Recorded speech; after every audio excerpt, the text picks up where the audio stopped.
Hello साथियों, welcome to Jeet chills. आप सभी को टीम विक्रम का नमस्कार। हमेशा की तरह वीडियो के अंत में देखेंगे 100 से ज्यादा फटाफट महत्वपूर्ण खबरें सभी क्षेत्रों से। लेकिन आइए पहले देखते हैं प्रमुख हेडलाइंस। बिग ब्रेकिंग 1, ईरान संकट में भारतीयों की दरियादिली, दूतावास को मानवीय सहायता मिली, तेहरान ने भारत के लोगों का दिल से आभार जताया।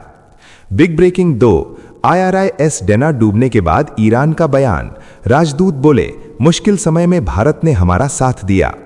बिग ब्रेकिंग 3, अमेरिका की सुरक्षा छतरी पर ईरान का तंज, अरागची बोले अब हॉर्मुज बचाने को चीन से मदद मांग रहा वॉशिंगटन।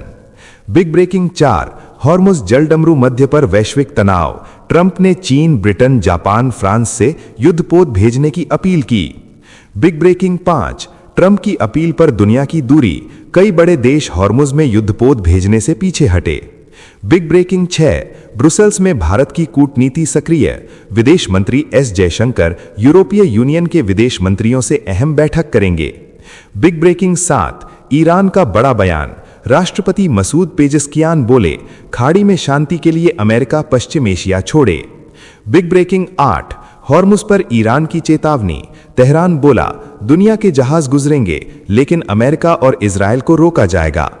बिग ब्रेकिंग 9, नेतन्याहू पर ईरान की सीधी धमकी, रिवॉल्यूशनरी गार्ड्स बोले इजरायल के प्रधानमंत्री को जिंदा नहीं छोड़ेंगे। बिग ब्रेकिंग 10, बांग्लादेश को भारत की ऊर्जा मदद, नुमालीगढ़ रिफाइनरी से पाइपलाइन के जरिए 45,000 टन डीजल की सप्लाई। आइए अब इन सभी खबरों को जानते हैं विस्तार से। ईरान संकट में भारतीयों की दरियादिली, दूतावास ने जताया आभार। पश्चिम एशिया की जंग के बीच इंसानियत की एक बड़ी कहानी सामने आई है। युद्ध से जूझ रहे ईरान की मदद के लिए भारत के लोगों ने खुलकर हाथ बढ़ाया है। बड़ी संख्या में भारतीयों ने मानवीय सहायता के लिए ईरानी दूतावास के बैंक खाते में आर्थिक योगदान भेजा है। इस अप्रत्याशित समर्थन से ईरानी दूतावास भावुक हो गया और सोशल मीडिया पर भारत के लोगों का दिल से धन्यवाद किया। दूतावास ने कहा कि मुश्किल समय में भारतीयों की ये दरियादिली दोनों देशों की गहरी दोस्ती की मिसाल है।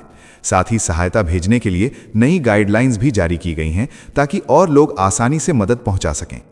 साथियों, अगर आप इस न्यूज़ बुलेटिन को डेली रेगुलर सुनना चाहते हैं तो इस वीडियो को लाइक्स करें और अपने प्रियजनों के साथ शेयर जरूर करें। साथ ही चैनल को अभी सब्सक्राइब करके बेल नोटिफिकेशन ऑन कर लें। नेक्स्ट खबर, अमेरिकी हमले के बाद ईरान ने भारत का किया शुक्रिया। मिडिल ईस्ट की जंग के बीच भारत का नाम अचानक सुर्खियों में आ गया है। ईरानी युद्धपोत IRIS डेना को 4 मार्च को श्रीलंका के पास अंतर्राष्ट्रीय जल क्षेत्र में अमेरिकी पनडुब्बी हमले में डुबो दिया गया। इस हमले में 100 से ज्यादा ईरानी नौसैनिक मारे गए। जहाज भारत में हुए एक बहुपक्षीय नौसैनिक अभ्यास से लौट रहा था। हमले के बाद भारत की भूमिका पर सवाल उठे, लेकिन भारत में ईरान के राजदूत मोहम्मद फतहली ने साफ कहा कि नई दिल्ली ने मुश्किल समय में ईरान की काफी मदद की। उन्होंने कहा कई देशों ने सहयोग से इनकार कर दिया, लेकिन भारत ने हमारी बात सुनी और मदद की। इसलिए भारत और ईरान की दोस्ती बेहद अहम है। नेक्स्ट खबर, अमेरिका की सुरक्षा छतरी में छेद, चीन से मदद मांगने पर ईरान का तंज। तेहरान से आई तीखी आवाज ने वॉशिंगटन की ताकत को सीधा चुनौती दे दी है। ईरान के विदेश मंत्री अब्बास अरागची ने कहा कि जिस अमेरिकी सुरक्षा छतरी का दुनिया में ढोल पीटा जाता था वो अब छेदों से भरी साबित हो रही है। अरागची ने तंज कसते हुए कहा कि हालात इतने बिगड़ गए हैं कि अमेरिका अब हॉर्मुज जलडमरू मध्य को सुरक्षित रखने के लिए चीन के सामने भी गुहार लगा रहा है। उन्होंने पड़ोसी देशों से अपील की कि विदेशी हमलावरों को अपनी जमीन से बाहर निकालें। इससे पहले अमेरिकी राष्ट्रपति डोनाल्ड ट्रंप ने कई देशों से युद्धपोत भेजने की अपील की थी और दावा किया था कि ईरान की सैन्य ताकत लगभग खत्म हो चुकी है, लेकिन ड्रोन और मिसाइल से खतरा अभी भी बना हुआ है। नेक्स्ट खबर, हॉर्मुज पर शक्ति प्रदर्शन, ट्रंप ने दुनिया को बुलाया जंगी मिशन में। मिडिल ईस्ट की सबसे अहम समुद्री नस पर अब वैश्विक शक्ति प्रदर्शन शुरू हो गया है। अमेरिकी राष्ट्रपति डोनाल्ड ट्रंप ने ऐलान किया है कि हॉर्मुज जलडमरू मध्य को ईरान के खतरे से मुक्त किया जाएगा। ट्रंप ने चीन, ब्रिटेन, जापान, दक्षिण कोरिया और फ्रांस समेत कई देशों से अपने युद्धपोत भेजने की अपील की है ताकि तेल टैंकरों की आवाजाही सुरक्षित रह सके। ट्रंप ने कहा कि अमेरिका जल्द ही टैंकरों को एस्कॉर्ट करना शुरू करेगा और समुद्र में ईरानी नावों और जहाजों को निशाना बनाता रहेगा। उन्होंने दावा किया कि ईरान की सैन्य क्षमता लगभग खत्म हो चुकी है, लेकिन ड्रोन, माइन और कम दूरी की मिसाइल से खतरा अभी भी मौजूद है। दुनिया के करीब 20% तेल की सप्लाई इसी रास्ते से गुजरती है। इसलिए इस समुद्री गलियारे की लड़ाई अब वैश्विक ताकतों की सीधी टक्कर बनती जा रही है। नेक्स्ट खबर, हॉर्मुज संकट में अमेरिका अकेला, ट्रंप की अपील पर दुनिया ने बनाई दूरी। मिडिल ईस्ट के सबसे खतरनाक समुद्री मोर्चे हॉर्मुज जल डमरू मध्य पर अमेरिका लगभग अकेला पड़ता दिखाई दे रहा है। अमेरिकी राष्ट्रपति डोनाल्ड ट्रंप ने चीन, ब्रिटेन, जापान और कई देशों से युद्धपोत भेजकर इस रास्ते को सुरक्षित करने की अपील की थी, लेकिन अभी तक किसी बड़े देश ने खुलकर साथ देने की पुष्टि नहीं की है। चीन ने युद्ध रोकने और बातचीत से समाधान की बात कही है, जबकि जापान ने साफ कर दिया कि मौजूदा हालात में युद्धपोत भेजना आसान फैसला नहीं है। इस बीच ट्रंप ने दावा किया कि अमेरिका हर हाल में इस समुद्री रास्ते को खुला और सुरक्षित रखेगा, क्योंकि दुनिया की बड़ी तेल सप्लाई इसी रास्ते से गुजरती है। नेक्स्ट खबर, ब्रुसेल्स में कूटनीतिक हलचल। विदेश मंत्री एस जयशंकर 15 और 16 मार्च को ब्रुसेल्स दौरे पर रवाना हो रहे हैं, जहां वो यूरोपीय यूनियन के 27 देशों के विदेश मंत्रियों के साथ फॉरेन अफेयर्स काउंसिल की अहम बैठक में हिस्सा लेंगे। इस दौरान भारत और यूरोपीय यूनियन के बीच रणनीतिक साझेदारी, व्यापार और वैश्विक सुरक्षा जैसे मुद्दों पर गहरी चर्चा होगी। माना जा रहा है कि हाल के भारत यूरोपीय यूनियन शिखर सम्मेलन के बाद ये दौरा रिश्तों को नई ऊंचाई देने वाला साबित हो सकता है। पिछले 10 वर्षों में दोनों के बीच व्यापार तेजी से बढ़कर करीब 180 बिलियन यूरो तक पहुंच चुका है और हजारों यूरोपीय कंपनियां भारत में सक्रिय हैं। नेक्स्ट खबर, खाड़ी में बढ़ते युद्ध के बीच ईरान का बड़ा बयान, अमेरिका से पश्चिम एशिया छोड़ने की मांग। पश्चिम एशिया में भड़कती जंग के बीच ईरान के राष्ट्रपति मसूद पेजेशकियान ने अमेरिका को सीधी चुनौती दे दी है। उन्होंने कहा कि अगर खाड़ी क्षेत्र में स्थायी शांति चाहिए तो अमेरिका को पश्चिम एशिया से बाहर निकलना होगा। ईरान का आरोप है कि अमेरिका और इजरायल के हमलों ने पूरे इलाके को युद्ध के मुहाने पर ला खड़ा किया है। इस बीच ऊर्जा ठिकानों और जहाजों पर हमले बढ़ गए हैं और वैश्विक तेल सप्लाई पर संकट गहराता जा रहा है। रिपोर्ट के अनुसार पिछले 2 हफ्तों में फारस की खाड़ी, होर्मुज जल डमरू मध्य और ओमान की खाड़ी में 17 जहाजों पर हमले हुए हैं। इसी टकराव के बाद से मिसाइल और ड्रोन हमलों का सिलसिला लगातार तेज होता जा रहा है। नेक्स्ट खबर, होर्मुज पर ईरान की चेतावनी। मिडिल ईस्ट की सबसे खतरनाक समुद्री नस होर्मुज जलडमरू मध्य को लेकर ईरान ने दुनिया को साफ संदेश दे दिया है। तेहरान ने ऐलान किया है कि यह समुद्री रास्ता पूरी दुनिया के लिए बंद नहीं है, सिर्फ अमेरिका और इजरायल के जहाजों को यहां रोका जाएगा, क्योंकि यही देश ईरान पर हमले कर रहे हैं। ईरान के विदेश मंत्री अब्बास अरागची ने कहा कि बाकी सभी देशों के जहाज बिना डर इस रास्ते से गुजर सकते हैं। अरागची ने अमेरिकी राष्ट्रपति डोनाल्ड ट्रंप पर भी तंज कसते हुए कहा कि जिस अमेरिकी सुरक्षा छतरी का ढोल पीटा जाता था वो अब छेदों से भरी साबित हो रही है। उधर ट्रंप ने कई देशों से युद्धपोत भेजने की अपील की है। होर्मुज में तनाव बढ़ते ही तेल बाजार और वैश्विक ऊर्जा सप्लाई पर भारी दबाव बन गया है। नेक्स्ट खबर, नेतन्याहू को मारने की कसम, ईरानी रेवोल्यूशनरी गार्ड्स की खुली धमकी। मिडिल ईस्ट की जंग अब और खतरनाक मोड़ पर पहुंच गई है। ईरान के रेवोल्यूशनरी गार्ड्स ने इजरायल के प्रधानमंत्री बेंजामिन नेतन्याहू को खुली धमकी देते हुए कहा है कि ईरानी बच्चों के कातिल को जिंदा नहीं छोड़ा जाएगा। IRGC ने साफ कहा कि अगर नेतन्याहू जिंदा रहा तो ईरान पूरी ताकत से उसका पीछा करेगा और उसे मार गिराएगा। ये धमकी ऐसे समय आई है जब अमेरिका और इजरायल के हमलों के बाद ईरान में भारी तबाही हुई है और करीब 1,500 लोगों की मौत की खबर सामने आई है। जवाब में ईरान भी मिसाइल और ड्रोन हमले कर रहा है और होर्मुज जलडमरू युद्ध बंद कर दुनिया के समुद्री व्यापार को झटका दे चुका है। नेक्स्ट खबर, बांग्लादेश की टंकी भरेगा भारत का डीजल। दक्षिण एशिया की ऊर्जा राजनीति में नया मोड़ आ गया है। बांग्लादेश ने भारत से 45,000 टन डीजल मंगाने का बड़ा फैसला लिया है। कुछ ही दिन पहले भारत से 5,000 टन डीजल ढाका पहुंच चुका है और अब मार्च के मध्य तक फिर 5,000 टन और अप्रैल तक 40,000 टन डीजल आने वाला है। ये पूरा खेल भारत बांग्लादेश फ्रेंडशिप पाइपलाइन के जरिए हो रहा है, जो भारत की नुमालीगढ़ रिफाइनरी से सीधे बांग्लादेश के पाराबतीपुर डिपो तक जाती है। पश्चिम एशिया के तनाव के कारण बांग्लादेश में पेट्रोल पंपों पर भारी भीड़ लग गई थी और सरकार को फ्यूल की राशनिंग लगानी पड़ी थी।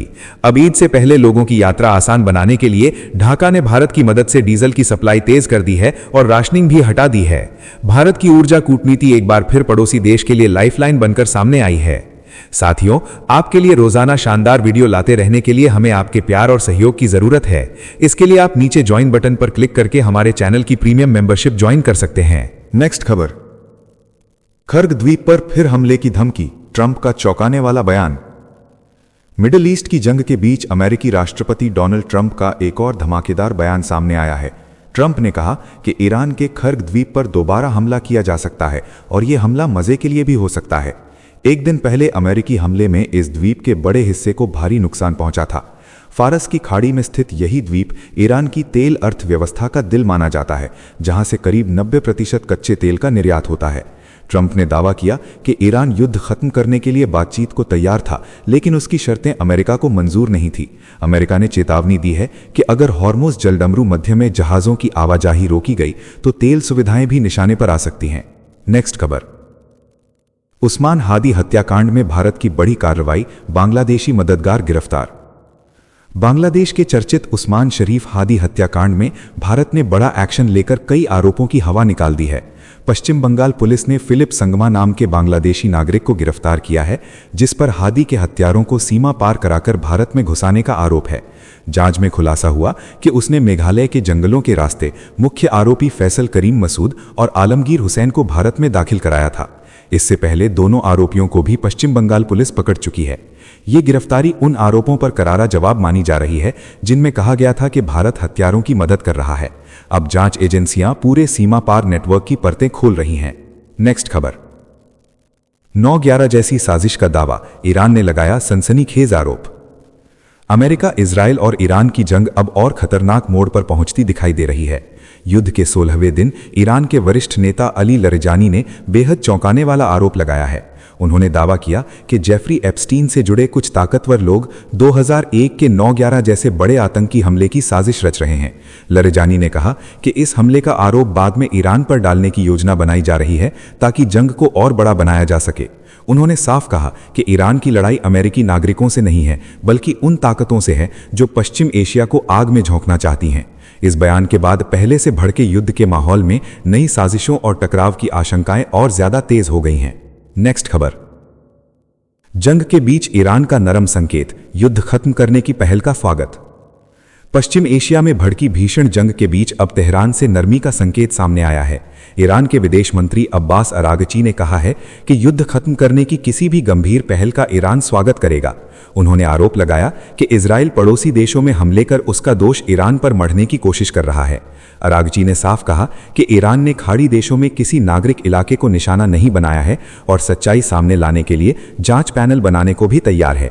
ये बयान ऐसे समय आया है जब अमेरिका और इजराइल के हमलों के बाद संघर्ष तीसरे सप्ताह में पहुंच चुका है और पूरे क्षेत्र में मिसाइल, ड्रोन और समुद्री टकराव का खतरा बढ़ता जा रहा है।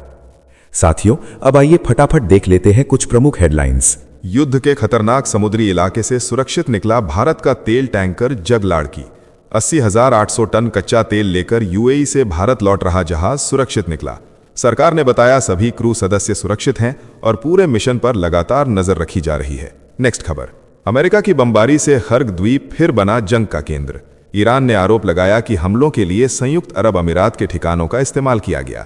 हालांकि अबू धाबी ने इन आरोपों को सिरे से खारिज कर दिया और कहा कि उसके क्षेत्र का इस्तेमाल किसी हमले के लिए नहीं हुआ। नेक्स्ट खबर। ईरान के नए सुप्रीम लीडर मोज्तबा खामेनेई पर डोनाल्ड ट्रंप का सनसनीखेज दावा। ट्रंप ने कहा कि उन्हें नहीं पता खामेनेई जिंदा भी हैं या नहीं। अब तक किसी ने उन्हें सार्वजनिक रूप से नहीं देखा। इस बयान के बाद जंग के बीच नई अटकलों का तूफान खड़ा हो गया है। नेक्स्ट खबर। इजरायल में नेतन्याहू के गायब होने की अफवाहों पर बड़ा बयान। प्रधानमंत्री कार्यालय ने साफ किया कि बेंजामिन नेतन्याहू पूरी तरह सुरक्षित हैं और उनके बारे में फैल रही खबरें फर्जी हैं। युद्ध के बीच अफवाहों को रोकने के लिए सरकार ने कड़ी चेतावनी भी दी है। नेक्स्ट खबर। 7 साल बाद वेनेजुएला में फहराया गया अमेरिकी झंडा। अमेरिकी दूतावास पर झंडा लहराने के साथ दोनों देशों के रिश्तों में नई शुरुआत के संकेत मिले हैं। लंबे तनाव के बाद ये कदम कूटनीतिक रिश्तों के पिघलने का बड़ा संकेत माना जा रहा है। नेक्स्ट खबर।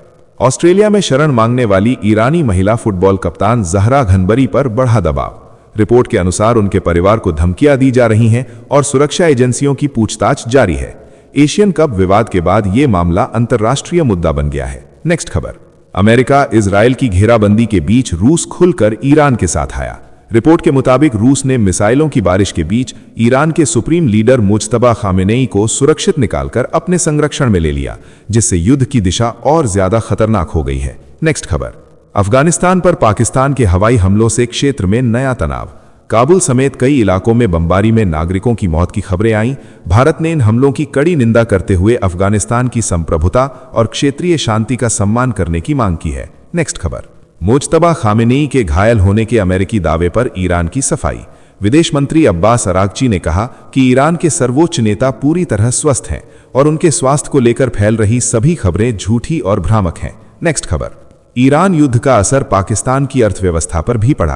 प्रधानमंत्री शहबाज शरीफ ने सरकारी कर्मचारियों और मंत्रियों की तनख्वाह में 30% कटौती का फैसला किया। साथ ही विदेशी यात्राओं पर भी पूरी तरह प्रतिबंध जारी रखने का ऐलान किया। नेक्स्ट खबर, ईरान जंग के बीच अमेरिका को बड़ा झटका। स्विट्जरलैंड ने अपने तटस्थता कानून का हवाला देते हुए अमेरिकी सैन्य विमानों के लिए एयर स्पेस बंद कर दिया। साफ कहा कि अमेरिका इजराइल और ईरान की जंग में वो किसी भी पक्ष को सैन्य मदद के लिए अपनी जमीन या आसमान का इस्तेमाल नहीं करने देगा। नेक्स्ट खबर, बगदाद में अमेरिकी दूतावास पर बड़ा हमला। इराक की राजधानी में स्थित अमेरिकी एम्बेसी परिसर के हेलीपैड पर मिसाइल गिरने से धुएं का बड़ा गुबार उठता दिखाई दिया।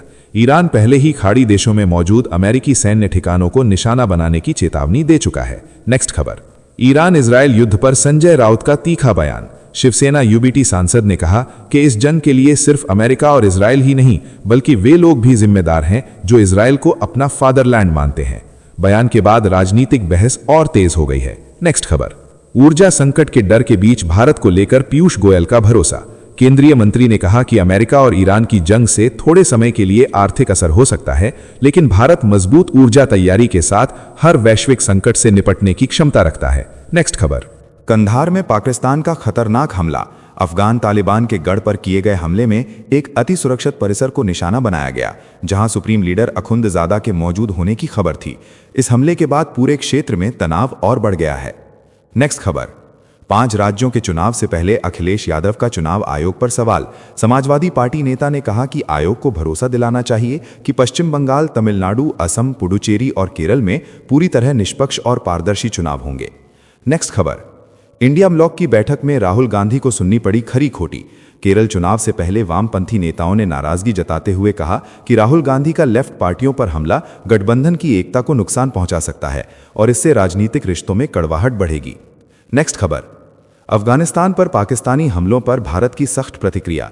नई दिल्ली की आलोचना के बाद पाकिस्तान भड़क उठा और भारतीय बयान को गैर जरूरी बताया। इस्लामाबाद ने उल्टा भारत पर ही आतंकवाद को बढ़ावा देने और अंतर्राष्ट्रीय कानूनों की अनदेखी करने का आरोप लगा दिया। नेक्स्ट खबर, चाबहार पोर्ट पर कांग्रेस का सरकार पर हमला। जयराम रमेश ने कहा कि मनमोहन सिंह सरकार के समय शुरू हुई इस परियोजना के लिए अब बजट आवंटन दिखाई नहीं दे रहा, जिससे भारत की मध्य एशिया कूटनीति और रणनीतिक हितों पर सवाल खड़े हो रहे हैं। नेक्स्ट खबर, मिडिल ईस्ट संकट के बीच भारतीय दूतावास और सीबीएसई का अलर्ट। पश्चिम एशिया में बढ़ते तनाव को देखते हुए जीसीसी देशों में 12वीं बोर्ड परीक्षा को लेकर नई एडवाइजरी जारी की गई है, ताकि Bahrain, Iran, Kuwait, Oman, Qatar, Saudi Arab और संयुक्त अरब अमीरात में पढ़ रहे भारतीय छात्रों को दिक्कत ना हो। नेक्स्ट खबर, हम खून देने को तैयार लेकिन जमीन नहीं देंगे। ईरान के सुप्रीम लीडर के प्रतिनिधि अब्दुल मजीद हकीम इलाही ने अमेरिका को कड़ी चेतावनी देते हुए कहा कि ईरान लंबे युद्ध के लिए तैयार है और किसी दबाव में झुकने वाला नहीं। तेहरान ने साफ किया कि फिलहाल अमेरिका से किसी बातचीत का सवाल ही नहीं उठता। नेक्स्ट खबर, राहुल गांधी के चाय पकौड़े बयान और एआई समिट में हुए शर्टलेस प्रदर्शन पर अमित शाह का तीखा हमला। गृह मंत्री ने कहा कि ऐसे विरोध से देश और लोकतांत्रिक संस्थाओं की छवि खराब हुई है और कांग्रेस ने अंतर्राष्ट्रीय मंच पर भारत को बदनाम करने का काम किया है। नेक्स्ट खबर, काशीराम को भारत रत्न देने की मांग तेज। कांग्रेस नेता राहुल गांधी ने प्रधानमंत्री नरेंद्र मोदी को पत्र लिखकर बहुजन समाज पार्टी के संस्थापक काशीराम को मरणोपरांत भारत रत्न देने की अपील की और कहा कि सामाजिक न्याय के लिए उनका योगदान ऐतिहासिक रहा है। नेक्स्ट खबर, ताइवान के चारों ओर चीनी सेना की हलचल तेज। एक्सपर्ट ने चेतावनी दी कि बीजिंग की अब तक की सबसे बड़ी सैन्य तैयारी दुनिया के सामने हो रही है। चीनी वायुसेना की बड़े पैमाने पर गतिविधियों ने ताइपे में युद्ध जैसी आशंकाओं को और बढ़ा दिया है। नेक्स्ट खबर, मिडिल ईस्ट तनाव का भारत के बाजार पर अजीब असर। ईरान इजराइल टकराव के बीच देश में अंडों की कीमतों में तेज गिरावट दर्ज की गई है, जिससे उपभोक्ताओं की बल्ले बल्ले हो गई और खाने वालों के लिए सस्ता प्रोटीन मिलना आसान हो गया है। नेक्स्ट खबर, नेपाल में दर्दनाक हादसा। मनोकामना मंदिर से लौट रहे भारतीय तीर्थयात्रियों की बस खाई में गिर गई। हादसे में 7 लोगों की मौत और 7 घायल हुए। पहाड़ी सड़क पर हुए इस हादसे ने श्रद्धालुओं के परिवारों को गहरे सदमे में डाल दिया है। नेक्स्ट खबर, मिडिल ईस्ट युद्ध का छात्रों पर बड़ा असर। ईरान इजराइल अमेरिका संघर्ष के बीच सीबीएसई ने Bahrain, Iran, Kuwait, Oman, Qatar और सऊदी अरब में 12वीं की सभी बोर्ड परीक्षाएं रद्द कर दी। रिजल्ट पर फैसला बाद में लिया जाएगा। नेक्स्ट खबर, इजराइल में नेतन्याहू परिवार को लेकर नई चर्चा। प्रधानमंत्री बेंजामिन नेतन्याहू के बेटे यायर के एक्स अकाउंट की गतिविधियों ने लोगों का ध्यान खींच लिया और युद्ध के बीच उनके गायब होने की अटकलों से इजरायली समाज में घबराहट बढ़ गई है। नेक्स्ट खबर, चुनाव से पहले ममता बनर्जी का बड़ा फैसला। पश्चिम बंगाल की मुख्यमंत्री ने सरकारी कर्मचारियों को मार्च से बकाया महंगाई भत्ता देने का ऐलान किया। सुप्रीम कोर्ट ने भी 25% बकाया डीए 31 मार्च तक देने का आदेश दिया था। नेक्स्ट खबर, 5 राज्यों के विधानसभा चुनाव का बिगुल बज गया। चुनाव आयोग ने पश्चिम बंगाल, असम, केरल, तमिलनाडु और पुडुचेरी में मतदान की तारीखों का ऐलान किया। पश्चिम बंगाल में 23 और 29 अप्रैल को मतदान होगा, जबकि सभी राज्यों की मतगणना 4 मई को एक साथ होगी। नेक्स्ट खबर, काशीराम जयंती पर मायावती का बड़ा संदेश। बसपा सुप्रीमो ने कहा कि काशीराम ने अपना पूरा जीवन बहुजन समाज को संगठित करने और बाबा साहेब अंबेडकर के विचारों को आगे बढ़ाने में लगा दिया। उन्होंने कार्यकर्ताओं से अपील की कि बसपा मिशन को मजबूत कर सामाजिक परिवर्तन और आर्थिक मुक्ति की लड़ाई को चुनावी जीत तक पहुंचाएं। तो चलिए, जी चिल्स विक्रम को इजाजत दीजिए, फिर मिलते हैं एक और नई अपडेट के साथ। तब तक आप हमारे दिन भर की 100 बड़ी खबरों को देख सकते हैं, जिसका लिंक नीचे कमेंट बॉक्स में दिया गया है। इसके साथ ही अगर आप रोज हमारे फास्ट न्यूज अपडेट को नियमित रूप से रोज देखना चाहते हैं तो इस वीडियो को लाइक करके जी चिल्स चैनल को सब्सक्राइब करके बेल नोटिफिकेशन ऑन कर लें। आपका दिन मंगलमय हो। धन्यवाद।